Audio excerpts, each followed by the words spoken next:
जो भी हो। तो आइए दोस्तों, आज हम लोग सीखेंगे किसी अवतल दर्पण में दर्पण सूत्र अर्थात 1/f बराबर 1/v प्लस 1/u कैसे सिद्ध करते हैं। तो आइए फिगर से हम लोग देखते हैं। किसी भी दर्पण सूत्र को या फोकस दूरी का जो सूत्र होता है उस सबको निकालने के लिए सबसे पहले हम लोग को फिगर ड्रॉ करना होता है। जब हम लोग फिगर ड्रॉ कर लेते हैं तो उसको डायग्राम के थ्रू हम लोग आसानी से मान रख के अपना वैल्यू निकाल लेते हैं। ठीक है दोस्तों, तो आइए हम लोग फिगर को समझते हैं। सबसे पहले हम लोग एक अवतल दर्पण का फिगर बनाए हुए हैं। इस अवतल दर्पण में हम लोग दिखाए हैं, यहाँ पर P है जो ध्रुव कहते हैं जिसको हम लोग, ठीक है, ध्रुव बनाया है। एक मुख्य अक्ष है जिसपे हम लोग फोकस को F से दर्शाए हैं, वक्रता त्रिज्या को C से, और यहाँ पर AB जो है सो वस्तु है, ठीक है, और जहाँ A और A' B' है वो प्रतिबिंब की दूरी। यहाँ पर A' B' है जो प्रतिबिंब है, ठीक है। और सबसे पहले हम लोग वस्तु से दो तरह की किरण निकलेगी। एक किरण होगी जो दर्पण से परावर्तन के बाद F से कटेगी, और दूसरी किरण होगी जो C से कटेगी, ठीक है। दर्पण से परावर्तन से पहले ही C से कटेगी और दर्पण से परावर्तन के बाद उसी रेखा में वापस भी चली जाएगी, ठीक है दोस्तों। जब जाएगी तो यहाँ पर कटेगा, और जब यहाँ कटेगा तो यहाँ प्रतिबिंब बनता है, ठीक है दोस्तों। ठीक है। तो सबसे पहले हम दर्पण को मान लेते हैं, कुछ नाम देंगे दर्पण का, जैसे कि हम लोग दे रहे हैं M1 और M2, ठीक है दोस्तों। M1 M2 कोई दर्पण है। सबसे पहले हम लोग लिखेंगे थोड़ा सा इसके बारे में लिखेंगे, थोड़ा डिटेल करेंगे कि कैसे हम इसको बनाने वाले हैं, ठीक है। सबसे पहले हम लिखेंगे माना कि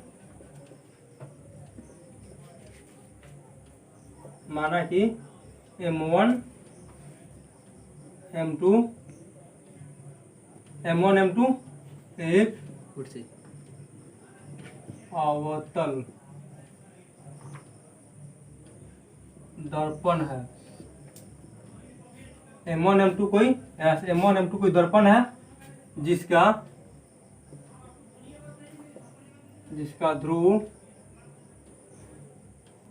ध्रुव P है, ध्रुव P फोकस F तथा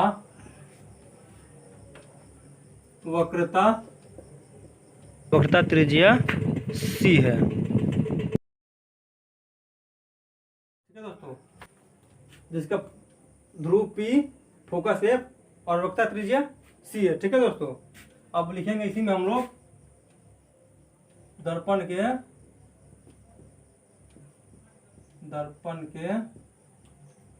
मुख्य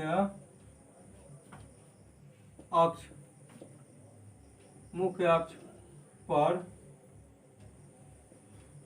C तथा अनंत के बीच एक वस्तु AB रखी हुई है जिसका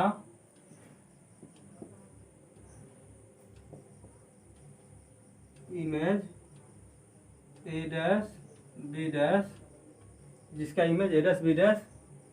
F और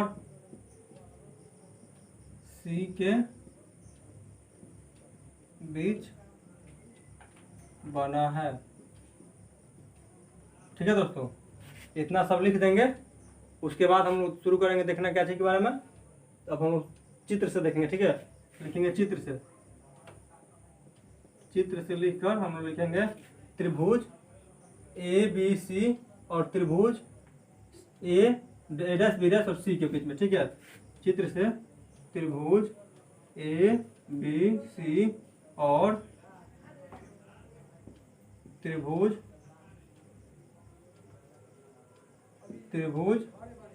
A' B' C में, ठीक है दोस्तों। इसी त्रिभुज ABC और त्रिभुज A' B' C में हम लोग को देखने तुलना करना है। इसमें क्या क्या चीज कॉमन दिख रहा है हम लोग को दोस्तों। इसमें कॉमन एक ये वाला कोण है और ये वाला कोण है। कैसे लिखेंगे इसको हम, कोण BAC बराबर कोण B'-A'-C। BAC B'-A'-C दोनों कोण बराबर होगा, क्या है भाई, समकोण होने चलते हैं।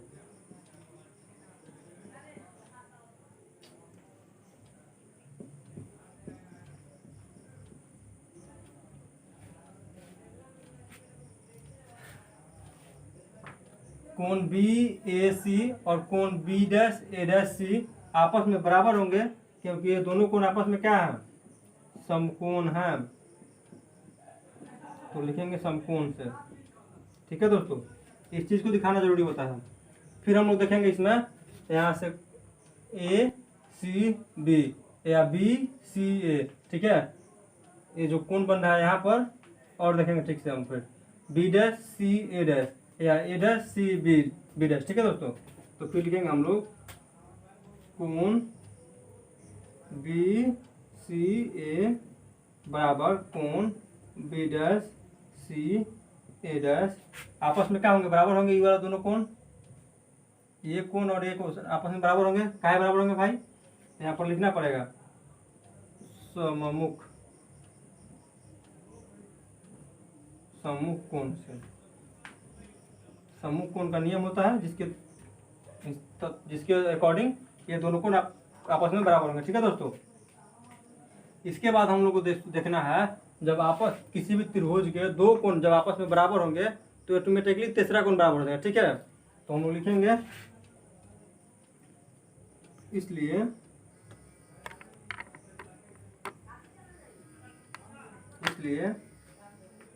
कोण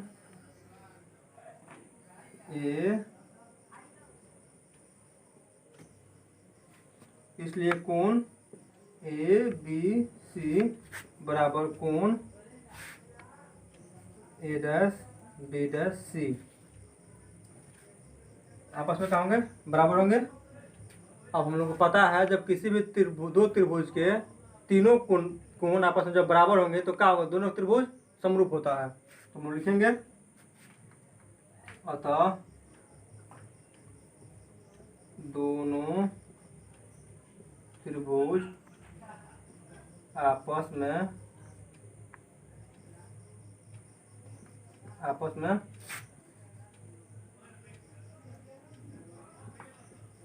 समरूप होंगे। ठीक है दोस्तों, इसको ऐसा भी लिख सकते हैं, आपस में समरूप होंगे। आपस में समरूप होंगे, जब दो त्रिभुज आपस में समरूप होते हैं तो उनके जो एक जैसी भुजाएं होती है, जैसे क्या होता है ए बी और ए डैश बी डैश का अनुपात क्या होगा, बराबर होगा किसके, ए सी और ए डैश सी डैश के। ठीक है, तो हो जाएगा इनके सम्मुख भुजाओं का अनुपात बराबर होता है। ठीक है दोस्तों, हम लोग क्या करेंगे, ए बी बटा में ए डैश बी डैश बराबर में ए सी बटा में ए डैश सी। ठीक है, इसको हम लोग मानेंगे समीकरण 1, समीकरण फर्स्ट मान लिए। इसके बाद ऊपर इसके बाद फिर से हम लोग कहाँ देखेंगे दोस्तों, इसके बाद हम लोग दूसरा त्रिभुज देखेंगे एन ओ एफ और ए डैश बी डैश एफ। ठीक है दोस्तों, इस तरह से देखेंगे। तो फिलहाल इसको मिटाना पड़ेगा हम लोगों को। तो दोस्तों अभी हम लोग समीकरण फर्स्ट ला चुके थे। समीकरण फर्स्ट क्या था, समीकरण फर्स्ट था ए बी बटा में ए डैश बी डैश बराबर ए सी बटा में ए डैश सी, समीकरण फर्स्ट था। ठीक है दोस्तों, इसी तरह पुनः त्रिभुज ए डैश बी डैश एफ तथा त्रिभुज एन ओ एफ आपस पुनः त्रिभुज आपस में समरूप होंगे। ठीक है दोस्तों, जितना प्रोसेस हम लोग त्रिभुज ए बी सी और ए डैश बी डैश सी में किए थे, सेम पूरा प्रोसेस हमको इस त्रिभुज और इस त्रिभुज को लेकर करना था। ठीक है दोस्तों, तो वीडियो लंबा ना हो इसलिए हम लोग उसको छोड़ देते हैं। आपको एग्जाम में भी छोड़ ही देना है, सिर्फ इतना लिखना है पुनः त्रिभुज ए डैश बी डैश एफ तथा त्रिभुज एन ओ एफ आपस में समरूप होंगे। ठीक है दोस्तों, और हम लोग पता है जब समरूप कर लिए हम लोग समीकरण फर्स्ट कैसे लाए हैं, सेम उसी तरह से क्या लाएंगे हम लोग एन ओ बटा में ए डैश बी डैश बराबर एफ ओ बटा में ए डैश एफ। ठीक है दोस्तों, इसको मानते हैं हम लोग समीकरण सेकेंड। अब एक चीज़ हम लोग को देखना होगा, समीकरण फर्स्ट और सेकेंड में एक चीज़ कॉमन है। यहाँ पर जो एनओ है और ए बी है आपस में बराबर होगा। जैसे कि यहाँ देख सकते हैं फिगर से, ए बी और एनओ ये दोनों आपस में बराबर होंगे। काहे बराबर होंगे भाई? बराबर इसलिए होंगे कि जब भी कोई समानांतर, जो कोई दो समानांतर रेखा हो और उस पर लंब डाला जाए दो रेखा का, तो दोनों रेखाओं का लंबाई आपस में बराबर होता है। ठीक है दोस्तों, इसलिए हम लोग दिखाएंगे यहाँ पर ए बी बराबर एन ओ से यहाँ पर क्या हो जाएगा हमारा, जब ए बी और एन ओ बराबर है तो हम लोग क्या लिख देंगे, इसका समीकरण फर्स्ट का LHS और समीकरण सेकेंड का LHS आपस में जब बराबर होगा तो समीकरण फर्स्ट का RHS और समीकरण सेकेंड का RHS आपस में बराबर होगा कि नहीं, कंफर्म होगा। तो लिखेंगे AC बटा में A डैश C बराबर समीकरण बराबर FO बटा में A डैश F। ठीक है दोस्तों, इसको मानेंगे समीकरण थर्ड। अब जब समीकरण थर्ड आ गया हम लोगों का, तो हम लोग को एक चीज़ मिला FO। ठीक है, तो हम लोग को पता है कि जो हम लोग दर्पण लिए हुए हैं कितना बड़ा, अब हम लोग सोल्यूशन करने के लिए लिए हैं। दर्पण एक्चुअल में होता बहुत छोटा है, तो हम लोग लिखेंगे चूंकि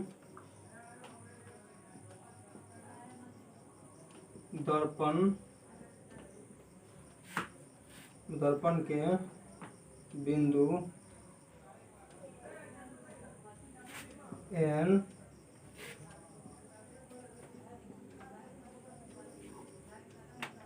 बिंदु P के काफी करीब है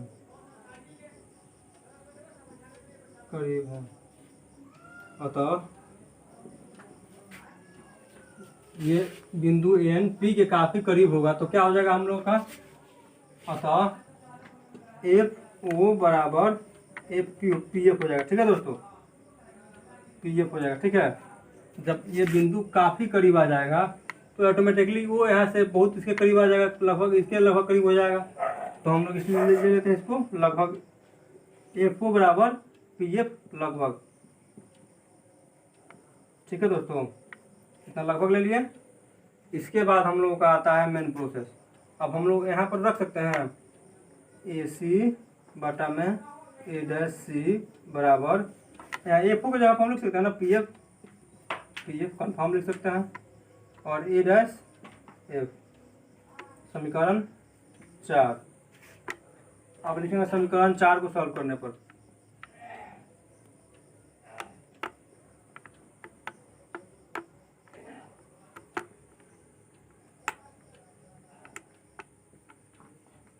समीकरण 4 को सॉल्व करने पर हम लोग क्या मिलेगा, AC है, यहाँ पर AC है।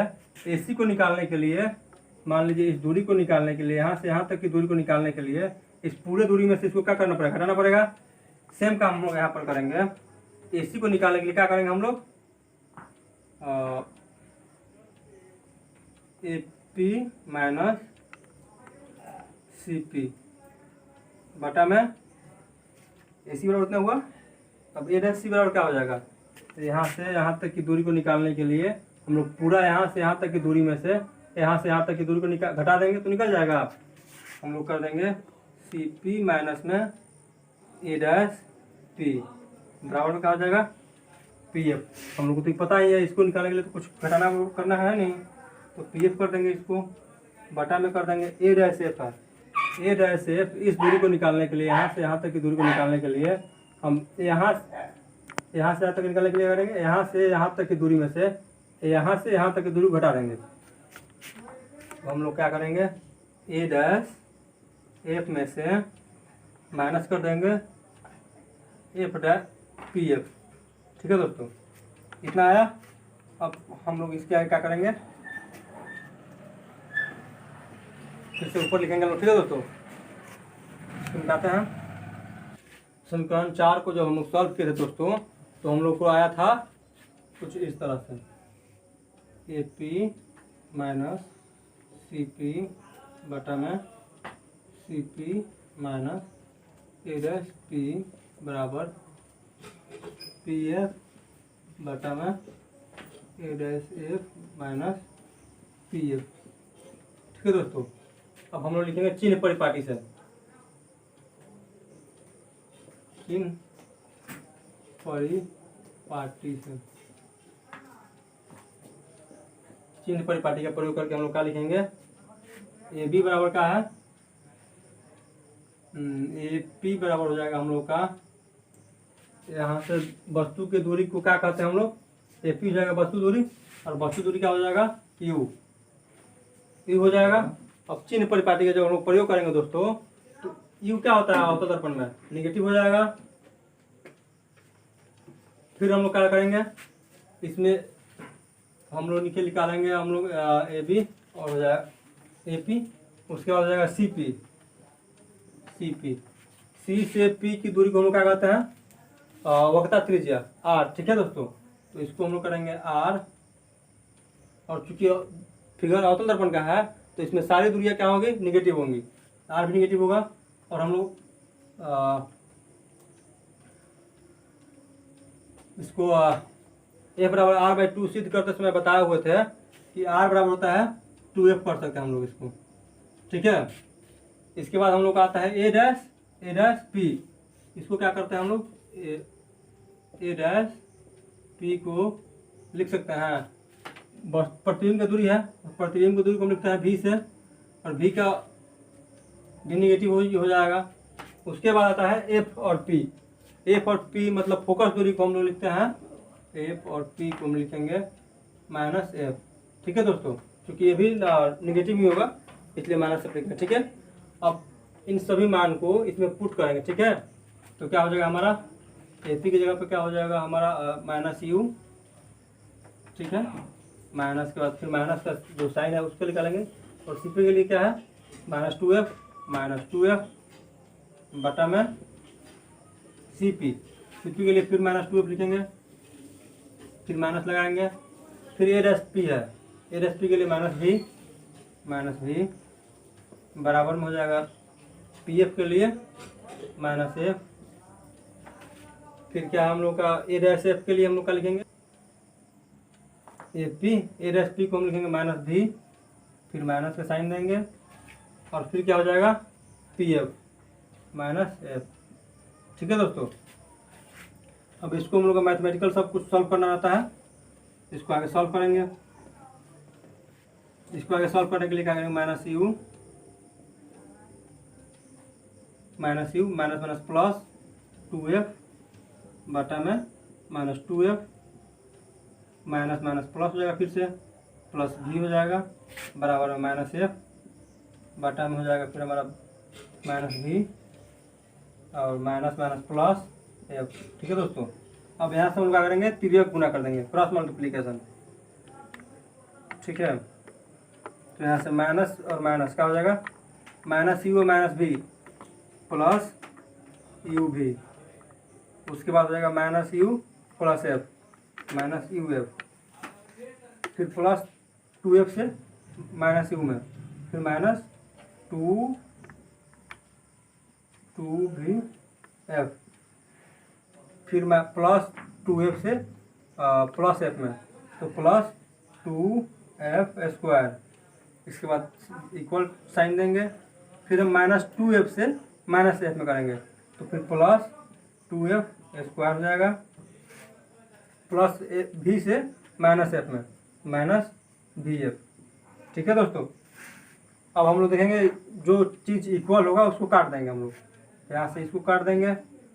अब बचा क्या, plus U F minus plus you भी माइनस यू एफ माइनस 2 भी एफ, और इधर बचा है माइनस भी एफ, इधर से इसको उधर कर दें, प्लस यू भी माइनस यू एफ बराबर यहाँ माइनस भी एफ और यहाँ माइनस 2 भी एफ, तो इधर जाएगा तो प्लस हो जाएगा प्लस 2 भी एफ। इसको सॉल्व करेंगे और हम लोग क्या करेंगे, ये फॉलो की तरफ कर देंगे, यहाँ हो जाएगा यू भी बराबर इधर माइनस में इधर जाएगा तो प्लस में हो जाएगा माइनस -1 VF प्लस 2 VF, घट के कितना हो जाएगा +1 VF, ठीक है। उधर से फिर प्लस हो जाएगा प्लस UF। इतना जब आ जाएगा तो हम लोग क्या करेंगे, दोनों तरफ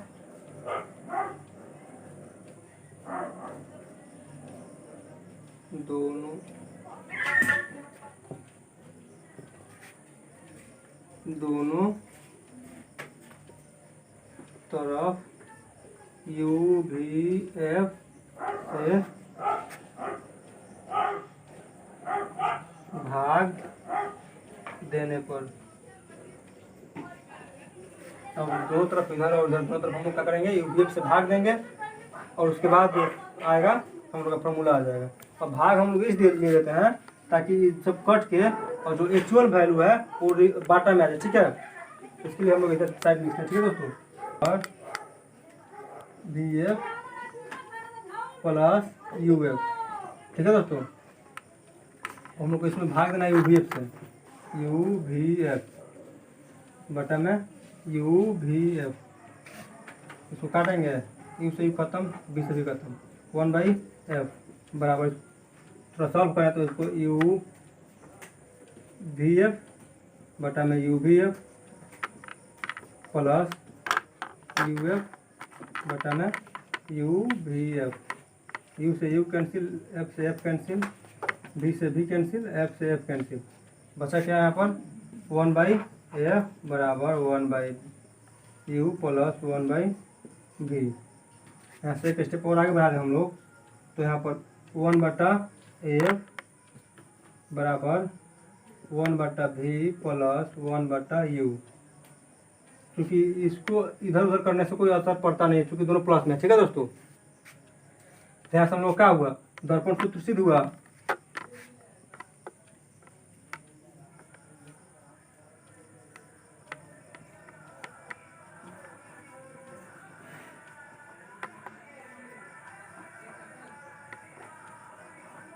दर्पण सूत्र सिद्ध हुआ, ठीक है दोस्तों। तो यहाँ पर आपका दिख रहा है दर्पण सूत्र।